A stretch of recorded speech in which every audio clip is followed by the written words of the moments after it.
ये आकाशवाणी रायपुर है। छत्तीसगढ़ी समाचार बुलेटिन के संग मीनल तिवारी के जय जोहार। अब सुनाओ आज के प्रमुख समाचार। केंद्रीय मंत्रिमंडल किसानी मां उत्पादन बढ़ाए बर प्रधानमंत्री धन धान्य कृषि योजना ला देहे मंजूरी। छत्तीसगढ़ विधानसभा में शून्यकाल के दौरान विपक्ष बिजली के दर में करेगे बढ़वार में स्थगन प्रस्ताव लाके चर्चा कराए के करीन मांग। उन्हें प्रधानमंत्री आवास योजना ग्रामीण में गड़बड़ी के मुद्दा गुंजिस और स्वच्छ सर्वेक्षण 2024 में बने प्रदर्शन करैया छत्तीसगढ़ के 7 ठीन नगरीय निकाय ला केंद्रीय आवास और शहरी कार्य मंत्रालय कोती ले काली दे जाही इनाम। अब समाचार विस्तार ले। केंद्रीय मंत्रिमंडल किसानी मां उत्पादन बढ़ाए बर प्रधानमंत्री धन धान्य कृषि योजना ला मंजूरी देहे। ये योजना के उद्देश्य फसल विविधीकरण और टिकाऊ कृषि पद्धति ला बढ़ावा देना, कटाई के बाद भंडारण क्षमता बढ़ाना, सिंचाई सुविधा में सुधार और कर्जा देवाए के काम ला सरल बनाना है। नई दिल्ली में आज मंत्रिमंडल के बैठका के बाद संवाददाता मन ले जानकारी देवत सूचना और प्रसारण मंत्री अश्वनी वैष्णव कहिन कि ये योजना में देश में 100 जिला के चिन्हारी करे जाही, जौन 3 प्रमुख संकेतक कमती उत्पादन, कमती फसल सघनता और कमती ऋण वितरण में आधारित होही। श्री वैष्णव बताइन कि ये योजना 11 ठीन विभाग के 36 ठीन जगह में चलत योजना और आने राज्य के योजना के मेल ले लागू करे जाही। उमन कहिन कि ये योजना ले देश के 1 करोड़ 70 लाख किसान मन ला मदद मिलही। छत्तीसगढ़ विधानसभा के मानसून सत्र के तीसरा दिन आज सदन में शून्यकाल के दौरान विपक्ष बिजली के दर में करेगे बढ़वार में स्थगन प्रस्ताव लाके चर्चा कराए के मांग करीन। नेता प्रतिपक्ष कहिन कि बिजली दर में बढ़वार ले गरीब मन ला आर्थिक रूप ले परेशानी के सामना करे बर पड़त हे। जवाब में मुख्यमंत्री विष्णुदेव साय छत्तीसगढ़ विद्युत नियामक आयोग कोती ले घोषित बिजली के नवा दर ला 5 बछर में करेगे बढ़वार के तुलना में कमती बताए हैं। उमन कहिन की आयोग कोती ले ऐसो सिर्फ 1.89% के बढ़वार करेगे है। श्री साय कहिन की घरेलू विद्युत दर में सिर्फ 10 ले 20 पैसा तक के मामूली बढ़वार होए है। उन्हें कृषि पंप उपभोक्ता मन बर 50 पैसा प्रति यूनिट के बढ़वार होए है, जेकर प्रभाव किसान मन ऊपर नहीं पड़े। उमन बताइन कि मिनी स्टील, रोलिंग मिल और फेरोएलाइजेशन उद्योग की बिजली दर में कटौती करेगे है, जेकर ले ये उद्योग मन ला राहत मिलही। उन्हें आज सदन में नेता प्रतिपक्ष डॉक्टर चरणदास महंत प्रधानमंत्री आवास योजना ग्रामीण में गड़बड़ी के मुद्दा उठावर एकर जांच सीबीआई ले कराए के मांग करीन है। नेता प्रतिपक्ष कहिन की कोटा और मनेन्द्रगढ़ में कतकुन आधा बने आवास ला पूरा बन गे है, ये बताए गे है। उमन आरोप लगाइन कि आवास बनाए बर मौत हुए लोगन के नाव में घलो रकम जारी करेगे है। राज्य विधानसभा में आज छत्तीसगढ़ कृषि उपज मंडी संशोधन विधेयक पारित हो गए। कृषि मंत्री रामविचार नेताम सदन में ये विधेयक पेश करीन। भाजपा विधायक अजय चंद्राकर ये विधेयक में गोडबात के शुरुआत करीन। ये गोडबात में धर्मलाल कौशिक और गजेंद्र यादव घलो भाग लीन और विधेयक के समर्थन करीन। विधेयक में नेता प्रतिपक्ष डॉक्टर चरणदास महंत कहिन की कांग्रेस पार्टी कृषि उपज मंडी संशोधन विधेयक के विरोध करत है। ये विधेयक ले ई कॉमर्स ला बढ़ावा मिलही। विपक्षी सदस्य मन विधेयक में चर्चा में भाग ले मना करे संग सदन ले बहिर्गमन कर दीन। कांग्रेस सदस्य मन के अनुपस्थिति में ये विधेयक ला पारित कर देगी।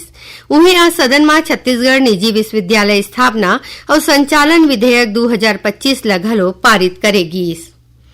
भारतीय विशिष्ट पहचान प्राधिकरण अभिभावक मन ले 7 बछर के आयु ले ज्यादा के लइका मन के जरूरी रूप ले बायोमेट्रिक अपडेट कराए बर कहे है।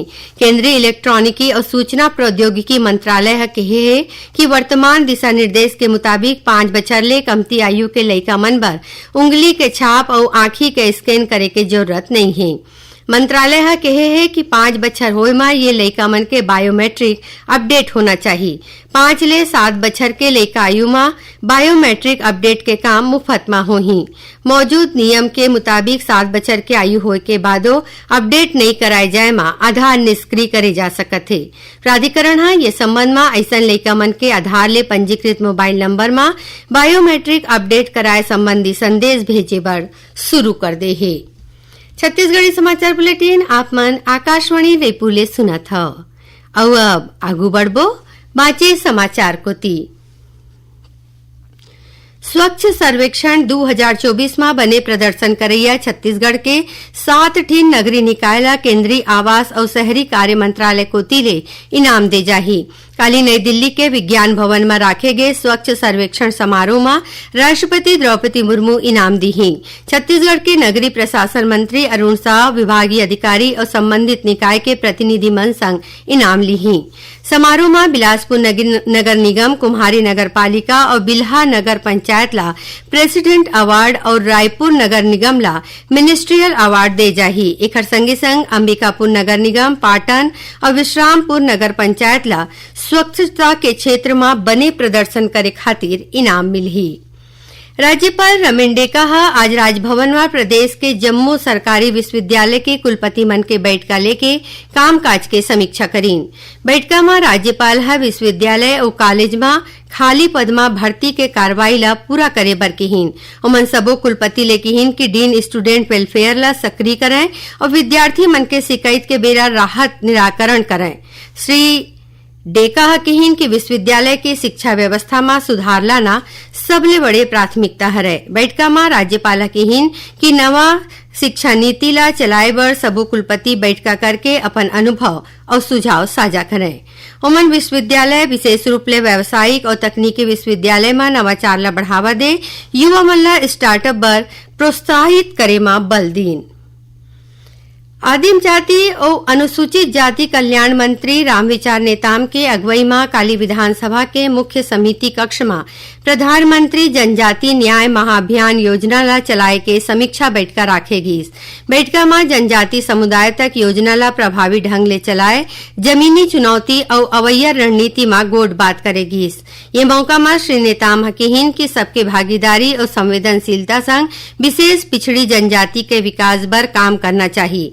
ओमन कहीन की विशेष पिछड़ी जनजाति पर बनाए गए प्रधानमंत्री आवास ला उखड़ संस्कृति, परंपरा और रहन सहन के मुताबिक तैयार करे जाए। और अब जानन मौसम के हाल। मौसम विभाग के मुताबिक एक निम्न दाब के क्षेत्र दक्षिण पश्चिम बिहार और ओखर ले लगे पूर्वी उत्तर प्रदेश के ऊपर बने हवय। एकर पश्चिम उत्तर पश्चिम दिशा में आगू बढ़त प्रबल होय के संभावना हरे, जेकर प्रभाव ले उत्तर छत्तीसगढ़ के सरगुजा संभाग के कुछ एक जिला में भारी वर्षा हो सकत है। उन्हें कतकोन जगह में हल्का ले मध्यम वर्षा होए और गरज चमक संग छीटा बौछार पड़े के संभावना हरे। उन्हें धमतरी जिला में आज संझा गाज गिरेले एक माइलोगिन के मौत हो गए। और अब थोरकुन समाचार सार में। मुख्यमंत्री विष्णुदेव साय आज विधानसभा परिसर में अपन कक्ष में मोर गांव मोर पानी अभियान में आधारित पुस्तिका के विमोचन करीन। प्रधानमंत्री राष्ट्रीय बाल पुरस्कार पर 31 जुलाई तक ऑनलाइन अर्जी दे जा सकत है। केंद्रीय माध्यमिक शिक्षा बोर्ड सीबीएसई पढ़ैया लइका मन में स्वस्थ जीवन शैली ला बढ़ावा दे बर स्कूल मन में तेल बोर्ड बनाए बर कहे है। सीबीएसई ये संबंध में सबो स्कूल प्रमुख ला चिट्ठी लिखे हैं। बलौदाबाजार जिला के अर्जुनी के स्वामी आत्मानंद उत्कृष्ट उच्चतर माध्यमिक विद्यालय में पदस्थ प्रभारी प्राचार्य खूबचंद सरसिहा ला अनुशासनहीनता और कदाचार के आरोप में निलंबित कर दे गए है। और जांजगीर चांपा जिला में मुलमुला थाना क्षेत्र के पामगढ़ रद्दा में आज तेजी ले आवत एक गाड़ी फटफटी ला टक्कर मार दीस। टक्कर ले फटफटी आगू ले आवत ट्रक के चपेट में आगे, जेकर ले उमा बैठे महिला और ओखर एक झिन लड़का के मौत हो गए। उन्हें ओखर घर गोसैया और एक आने लड़का के हालत गंभीर बताए जाते। आखिर में प्रमुख समाचार एक घाव फेर। केंद्रीय मंत्रिमंडल किसानी में उत्पादन बढ़ाए बर प्रधानमंत्री धन धान्य कृषि योजना ला देहे मंजूरी। छत्तीसगढ़ विधानसभा में शून्यकाल के दौरान विपक्ष बिजली के दर में करेगे बढ़वार में स्थगन प्रस्ताव लाके चर्चा कराए के करीन मांग। उन्हें प्रधानमंत्री आवास योजना ग्रामीण में गड़बड़ी के मुद्दा गुंजीस। और स्वच्छ सर्वेक्षण 2024 में बने प्रदर्शन करैया छत्तीसगढ़ के 7 ठीन नगरीय निकाय ला केंद्रीय आवास और शहरी कार्य मंत्रालय कोती ले काली दे जाही इनाम। एकरे संग छत्तीसगढ़ी समाचार बुलेटिन इहे सिरावत है। जय जोहार।